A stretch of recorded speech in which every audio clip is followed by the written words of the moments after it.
வாழ்க்கை என்பது என்ன மாதிரி சட்டை போடுறோம், என்ன மாதிரியான வீட்டில் குடியிருக்கிறோம், என்ன மாதிரியான பதவி வகிக்கிறோம், என்ன படிப்புகளை நான் படித்தேன் என்பதில் மட்டும் கிடையாது. அதெல்லாம் படிக்கலாம். நான் நல்ல சட்டை போடுறதுல எல்லாம் ஒன்றும் பிரச்சனையே இல்லை. ஏதோ நான் மலேசியா போய்ட்டு ஒரு அழகாக ஒரு பளபளன்னு ஒரு சட்டையை போட்டுக்கிறேன். இந்த சட்டையை நான் போட்டிருப்பதனால், பளபள சட்டையை நான் போட்டிருப்பதனால் நான் பளபள பர்சனாலிட்டியாக ஆயிடணும் அப்படி என்பதெல்லாம் வாழ்க்கை கிடையாது. பின்ன என்ன வாழ்க்கையில் என்ன இருக்குது அப்படின்னா, சட்டை போடுவது என்பது நாகரிகம். அதை பற்றி எல்லாம் ஒன்றும் அதை யாரும் ஒன்றும் மறுப்பு சொல்ல முடியாது. வாழணும். நான் வாழ்வதற்கு எனக்கு ஒரு நல்ல ஒரு குடியிருப்பு வேணும், ஒரு வீடு வேணும். அது என்ன தேவையில்லாத விஷயமா அப்படின்னு சில பேர் கேட்கலாம். கல்வி வேண்டும், பட்டம் வேண்டும், கல்வி கூடாது அப்படின்னு யாராவது சொல்லுவாங்க. ஆனால் நான் தான் கல்வி படிக்க வேண்டும், நான் தான் ஐஏஎஸ் ஃபஸ்ட்டு வரணும், நான் தான் ஸ்டேட் ஃபஸ்ட்டு வரணும், நான் தான் ப்ளஸ் டூவில் ஃபஸ்ட்டு வரணும் என்பதல்ல வாழ்க்கை என்பதை நம்ம புரிஞ்சுக்கணும். யாருக்கு சட்டை இல்லையோ, சட்டை இல்லாதவர்களுக்கு இந்த சட்டையை தருவதற்கான முயற்சிகளுக்குள்ள போகிறோம் பாருங்க, அதுதான் வாழ்க்கை. யாருக்கு வீடு இல்லையோ, இந்த வீடு இல்லாதவர்களுக்கு எப்படி அவர்களாக அந்த வீட்டை ஈட்டிக்கொள்வது என்பதற்கு நான் படித்த கல்வியை, நான் பற்றிய என்னுடைய பதவியை எப்படி பயன்படுத்தி கொள்வது என்பதுதான் வாழ்க்கை. இப்படி இந்த விஷயங்களை நான் என்னுடைய இந்த 35 ஆண்டு ஐஏஎஸ் சர்வீஸில் நான் கற்றுக்கிட்டேன்னு நான் சொல்ல மாட்டேன். இது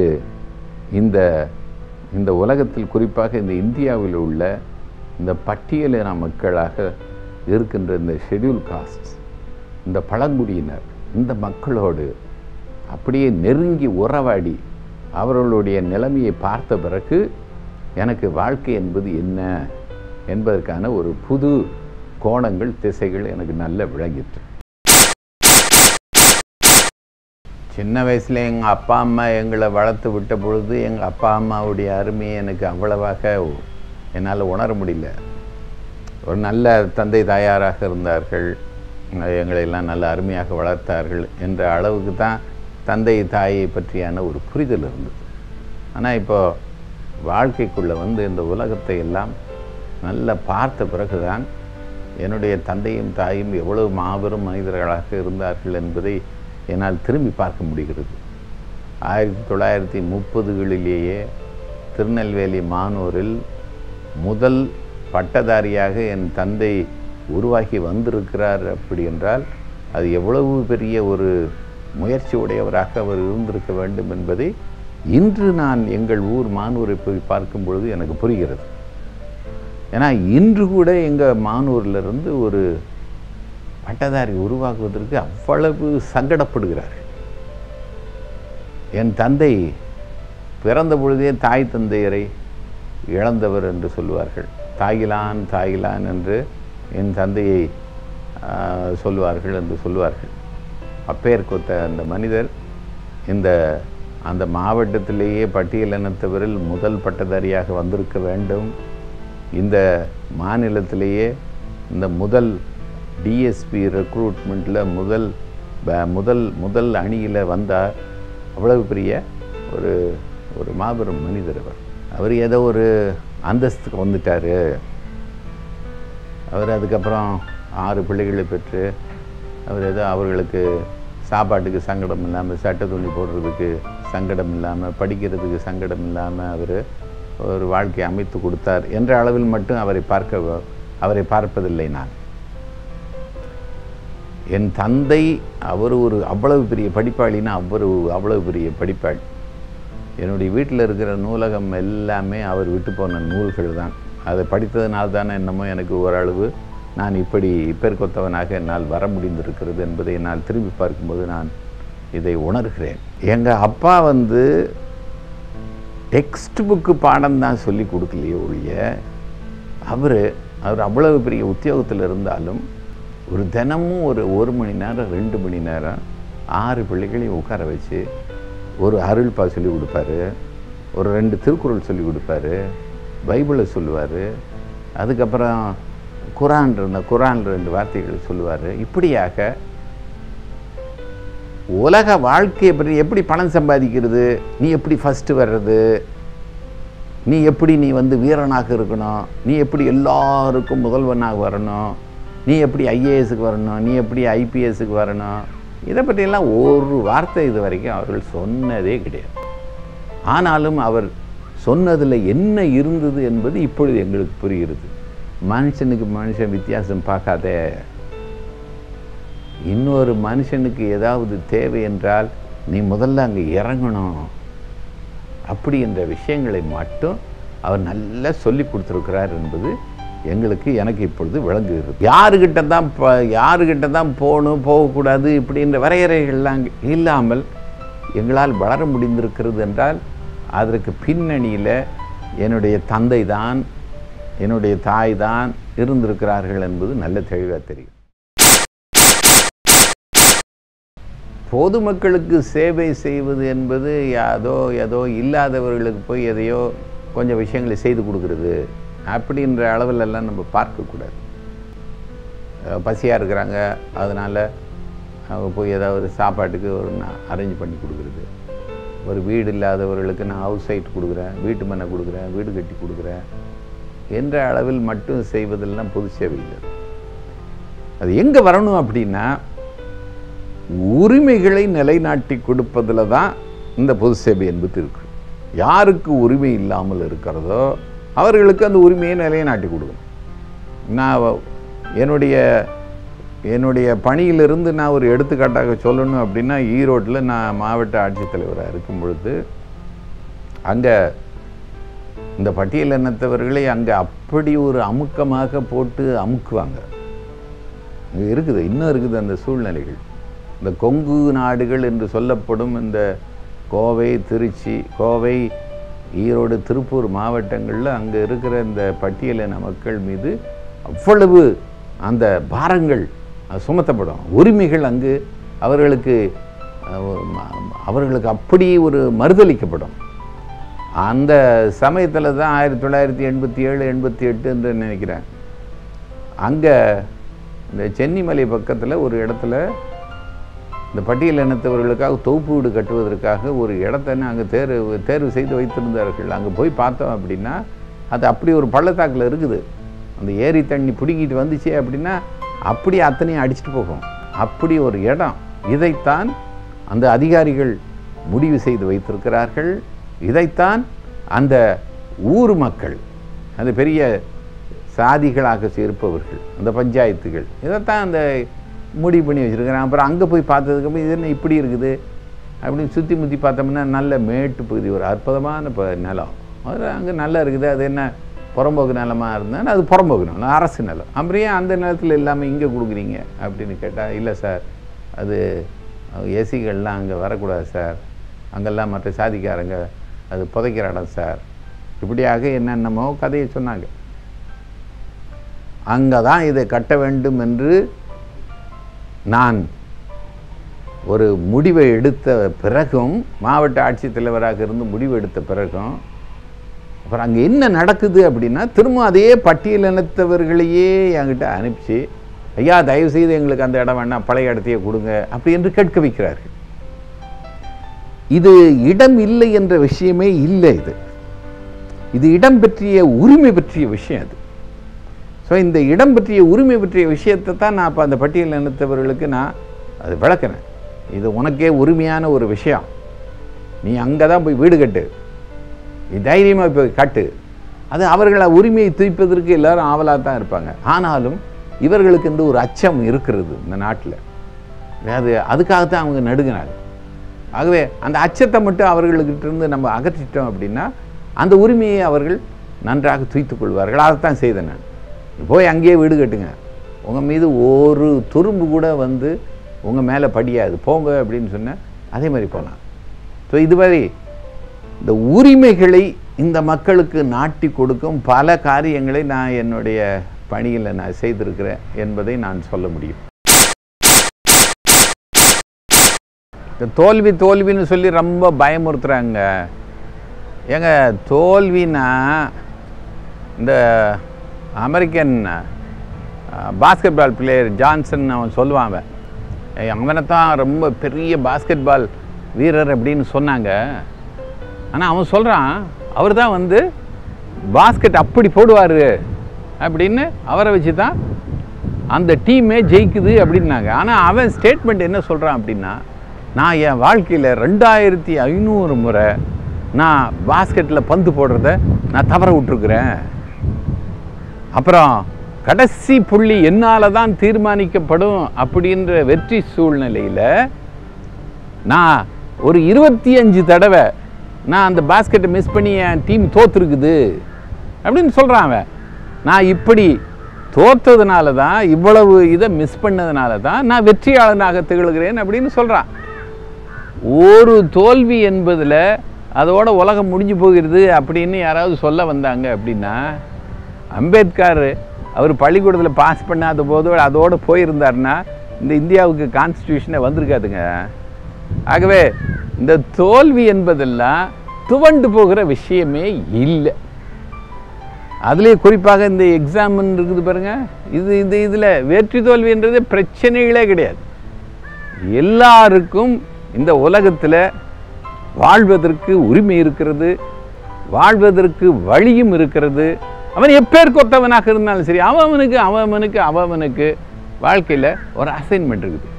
ஸோ வாழ தகுதியானவர்கள் அப்படின்னு தான் யாரையுமே சொல்ல முடியுமே ஒழிய, இவன் வாழ்க்கைக்கு தகுதியானவன் இல்லை, இவன் தோற்று போனவன் அப்படின்னு சொல்வதற்கே ஒன்றுமே கிடையாது. இந்த ஜெயித்து காட்டுவோம் அப்படின்ற விஷயங்கள் எல்லாம் பிள்ளைகள் எல்லாம் அதெல்லாம் புத்தி பேதலிக்க வைக்கிற விஷயங்களுங்க. வாழ்ந்து காட்டுவோம்னு சொல்லலாம். அது என்னத்தை ஜெயித்து காட்டுறது? என்ன புருஷன் பொண்டாட்டி ஜெயிக்கிறதா, பொண்டாட்டி புருஷனை ஜெயிக்கிறதா, வாத்தியார் பிள்ளையை ஜெயிக்கிறதா, புள்ள வாத்தியாரை ஜெயிக்கிறதா? யாரைத்தான் ஜெயிக்கிறது? ஒரு விளையாட்டா? ஒரு விளையாட்டில் அது பார்க்குறவங்களுக்கு பரவசம்.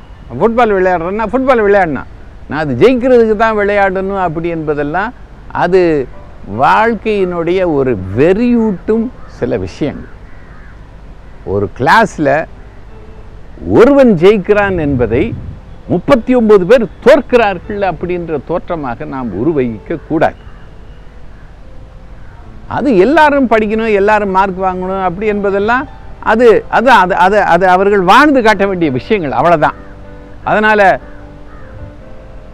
500க்கு 498 வாங்கிட்டான், 2 மார்க்கை விட்டுட்டுது. இது வந்து கவலைக்குரிய விஷயம் இல்லை. நீ 397 மார்க் வாங்கி பாஸ் பண்ணியிருக்கிற, இது நான் உனக்கு எங்கே அட்மிஷனுக்கு வாங்குறது அப்படின்னு இது கலவரப்பட வேண்டிய விஷயம் இல்லை. அங்கே திருநெல்வேலி சென்ட் சேவியரில் நாங்கள் இந்த கல்வி வழிகாட்டு மையம் நடத்தின பொழுது ஒரு 980 மார்க் வாங்கின ஒரு பையனுடைய ஒரு தந்தை ரொம்ப வருத்தப்பட்டுக்கிட்டார். பையனுக்கு படிப்பில் நோக்கமே இல்லைங்க, இவன் இன்னும் என்ன பண்ணுவான், இவன் இன்னும் கொஞ்சம் முயற்சி பண்ணியிருந்தானா நல்லா படிச்சிருப்பான், இவனுக்கு படிப்பில் கவனம் இல்லைங்க அப்படின்னு ரொம்ப அங்கலாய்ச்சிக்கிட்டார். அதே சமயம் இன்னொரு பொண்ணு அது ஒரு 700 மார்க் நம்ம தான் வாங்கி பாஸ் பண்ணியிருக்கு. ஆனால் அது சொல்லுது சந்தோஷமாக, நான் பாஸ் பண்ணிட்டேன் அப்படின்னு எங்கள் அப்பா எனக்கு 4 சட்டை வாங்கி கொடுத்தாரு. மனிதனுக்கு மதிப்பீடு நாம் செய்ய தெரிய வேண்டும். மதிப்பீடு என்பது வெற்றி தோல்வியால் மட்டும் அமைவதே இல்லை. இப்போ இதை எழுத்து படிப்பில் தோற்பவன் என்பவன் அவன் ஓவியத்தில் அவன் ஜெயிப்பவனாக இருப்பான். கால்பந்தில் தோற்பவன் அவன் கிரிக்கெட்டில் வெற்றி வீரனாக இருக்கலாம். செஸ்ஸில் தோற்கிறவன் கேரத்தில் ஜெயிக்கலாம். ஆகவே ஒரே ஒரு காரியத்தை வைத்துக்கொண்டு அதில் நான் ஜெயிப்பேன் என்பதெல்லாம் இதுதான் மக்களை ரொம்ப நீ யூஸ்லெஸ்ஸு அப்படின்ற மாதிரி கொத்தாக ஒரு மானுடங்களை அப்படியே ஒதுக்குற விஷயமாக மாறுது. அதனால் என் பார்வையில் வெற்றி தோல்வி என்பதையே நான் பார்ப்பதே கிடையாது. இந்த வெற்றியாளனுக்கு தான் இந்த உலகத்தில் ஏதாவது தரப்படும் அப்படின்ற தத்துவம் இருக்குது பாருங்கள். இதுதான் இந்த ஹிட்லர் வடித்து தந்த அந்த xenophobia-ன்றது வெறித்தனமாக போயிடும் அது. அப்புறம் இந்த வெற்றி என்பதை அதை விலை கொடுத்து வாங்கிடுவாங்க. இப்போ அப்படி தான் நடக்குது. நிறைய பேர் மார்க்கே விலை கொடுத்து வாங்குறாங்க. ஆகவே அந்த வெற்றி என்ற அடிப்படையில் மட்டும் போவது என்பது அது அது அது வந்து இந்த மானுடத்துக்கு ஒப்புரவான ஒரு தத்துவம் அல்ல என்று நான் சொல்லுவேன். யாருக்கு எது அமைய வேண்டும், யார் எனக்கு வந்த ஒரு பொறுப்புகளை நான் நிறைவேற்றுகிறேன் என்று போகிறார்களோ அதுதான் பெஸ்ட்டு தத்துவம். அது ஃபஸ்ட்டு வந்தவனுக்கு தான் நான் காலேஜ் அட்மிஷன் கொடுப்பேன் அப்படின்னா அதுக்கப்புறம் படிக்கிறதுக்கு காத்திருக்கிற மக்களை யார் காப்பாற்றுறது? அவர்களுக்கு கல்வி வேண்டாமா? நான் பாஸ் பண்ணிட்டேன்ல, என்னை 12 பாஸ் பண்ண சொன்னீங்க, பாஸ் பண்ணிட்டேன். நீங்கள் தான் சொன்னீங்க 12க்கு 40% போதும் அப்படின்னு. நான் 40% வாங்கினாலே நான் வெற்றியாளன்னு. அப்புறம் நான் என்னத்துக்கு அப்புறம் 99 மார்க் வாங்கினா? 99 மார்க் வாங்கினவனுக்கு தான் அட்மிஷன், அப்புறம் 40 மார்க் வாங்கினவனுக்கு அட்மிஷன் இல்லைன்ற தோற்றம் ஏன் வரணும்? 40 மார்க் நான் வாங்கினா பாஸா இல்லையா? பாஸ் ஆனால் நான் வெற்றியாளனா இல்லையா? அப்புறம் நான் வெற்றி ஆனதுக்கு அப்புறம் நான் எப்படி தோல்வியாளனாக நான் அப்புறம் படம் பிடித்து காட்டப்படுவது? இந்த ஒரு இதுக்கு பேர் தான் பாகுபாடுகள். இந்த பேதமைகளைத்தான் நம்ம வந்து பூத்தக்கூடாது. 40% மதிப்பெண்கள் வாங்கின மாணவ மாணவியரும் அவர்களும் இந்த உலகிற்கு மிகவும் அருமையானவர்கள் என்பதை நம்ம உணரணும்.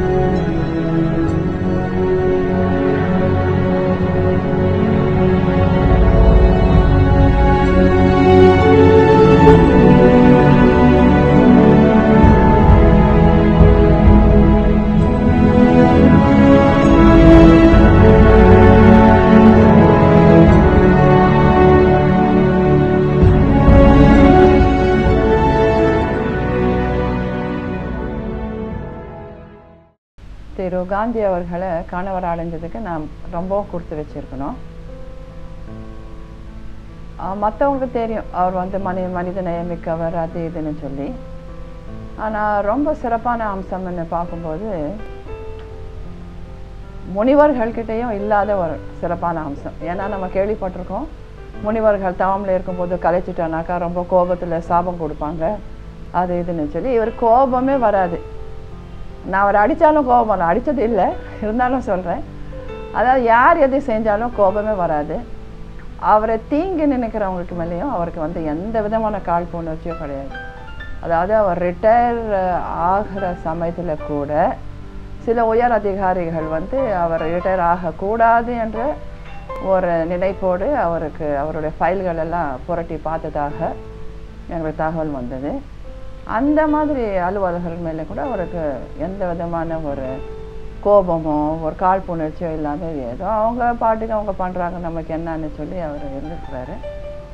அதே மாதிரி அவர் எம்டியாக இருக்கும்போது அவங்க சேர்மேன் எல்லாம் ஓப்பன் இந்த போர்ட் மீட்டிங்லெல்லாம் உங்களுக்கு கொலை செய்வேன் அது இதுன்னு சொல்லி மிரட்டி இருந்தாலுமே இவர் வந்து எந்த விதமான ஒரு சலசலப்போ சலனமும் இல்லாமல் யார்கிட்டையும் போய் ஒரு கம்ப்ளைண்ட்டை கொடுக்காம அவர் பாட்டுக்கு அவர் பாணியில் எடுத்திருக்காரு.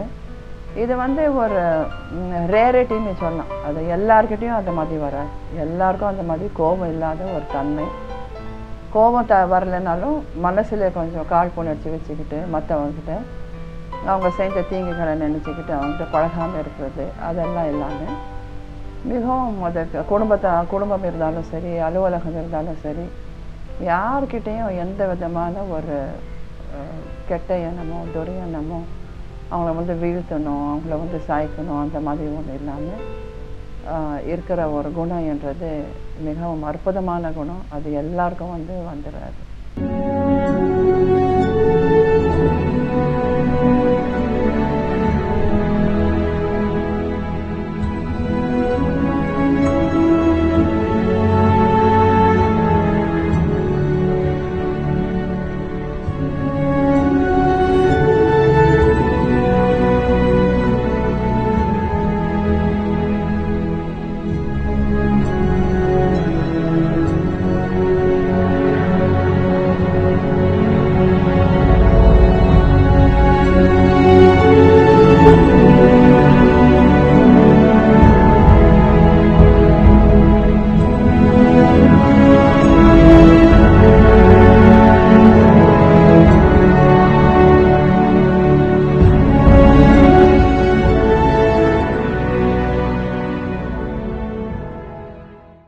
சரித்திரத்தில் எனக்கு பிடித்தவர்கள் அப்படின்னா நான் வருஷப்படுத்தணும்னா முதல்ல வள்ளுவர், அதுக்கப்புறம் வள்ளலார், அதற்கப்புறம் அம்பேத்கர்.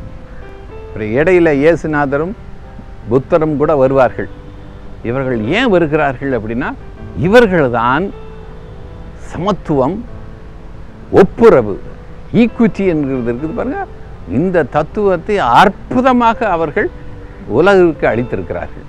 இவர் திருவள்ளுவர் என்பவர் அவர் அந்த காலத்தில் அவர் ரொம்ப ஃபிலசாபிக்கலாக இந்த தத்துவத்தை நமக்கு கொடுத்தார். வள்ளலார் ஆன்மீகமாக இதை நமக்கு தந்தார். வள்ளலாரும் சரி, புத்தரும் இயேசுநாதரும் சரி, இதை அவர்கள் ஆன்மீகமாக தந்தார்கள். அம்பேத்கர் மாடர்னிஸ்டா அவர் இந்த தத்துவத்தை அவர் நமக்கு தந்திருக்கிறார். ஆகவே அறிவாளிகள் அப்படின்னா எத்தனையோ பேர் என்னென்ன அறிவுகளோ சொல்லியிருக்கிறாங்க. இப்போ நோபல் கூட ஒரு பெரிய அறிவாளின்னு சொல்லலாம். ஆனால் கடைசியில் என்ன ஆகிப்போச்சு, அவன் நோபல் கொடுத்த அந்த வெடிப்பொடியை வச்சுக்கிட்டு தான் இப்போ கண்ட இடத்துல குண்டுகள் வெடிச்சிட்டு இருக்குது. ஆகவே அவர்கள் எல்லாம் விட இந்த உலகு ஒப்புரவாக இருப்பதற்கு எவ்வுயிர் திரளும் என்னுயிர் எனவே எண்ணி நல் இன்புறச் செய்யவும் அவ்வுயிர்களுக்கு வரும் இடையூற்றை அகற்றியே அச்ச நீக்கிடவும் சொன்னார் பாருங்க வள்ளலார். இதை விட வேற என்னங்க ஒரு பெரிய தத்துவம் வேண்டி இருக்குது உலகுக்கு? எல்லா கான்செப்டும் அதில் வந்துருக்கு. இளைஞர்களுக்கு அவர்கள் அறிவை தேட வேண்டும் என்பதோடு கூட அவர்கள் மனிதர்களை தேடுவதை அவர்களுக்கு நாம் சொல்லிக் கொடுக்க வேண்டும். இளைஞர்களுக்கு இந்த சமூகத்தின் பாகுபாடுகள், அது சாதி பாகுபாடு, அதுக்கப்புறம் பால் பாகுபாடுகள், ஆண் பெண் இந்த பாகுபாடுகள், அதற்கப்புறம் இப்போ இந்த அரசியல் பாகுபாடுகள், அதுக்கப்புறம் மொழி பாகுபாடுகள், அதுக்கப்புறம் இந்த மாநில பாகுபாடுகள், இதெல்லாம் தெளிவாக தெரிய வேண்டும். தெரிந்த பிறகு எப்படி ஒரு ஒற்றுமையுடன் ஒரு ஒப்புரவுடன் நாம் வாழ வேண்டும் என்பதையும் இந்த இளைஞர்கள் கண்டிப்பாக கற்றுக்கொள்ள வேண்டும்.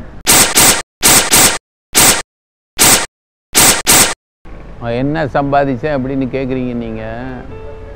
ஒரு ஒப்பரிய மனைவியை நான் சம்பாதித்தேன். ஒரு 2 கண்மணிகளான 2 பிள்ளைகளை நான் சம்பாதிச்சேன். அப்புறம் கோடிக்கணக்கான இந்த பட்டியலின மக்களினுடைய நட்பை, அவர்களுடைய மரியாதையை நான் சம்பாதிச்சிருக்கிறேன்.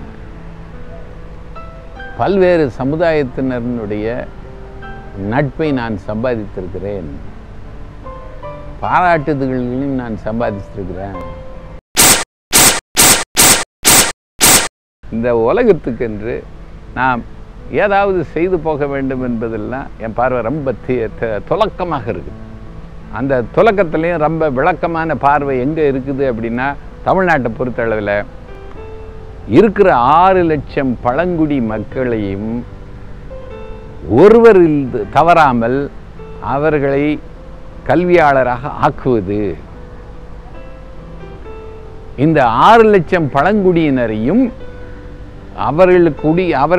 அவர்களுக்கிட்டே இருக்குது இந்த செல்வம். அவர்களெல்லாம் ஏழை பாளைகளை நான் பார்க்க முடியல. அவர்களுக்கு அவ்வளவு சொத்து நிலபலன்கள் இருக்கின்றன. ஆனாலும் அவர்கள் ஏழையாக வைக்கப்பட்டிருக்கிறார்கள்.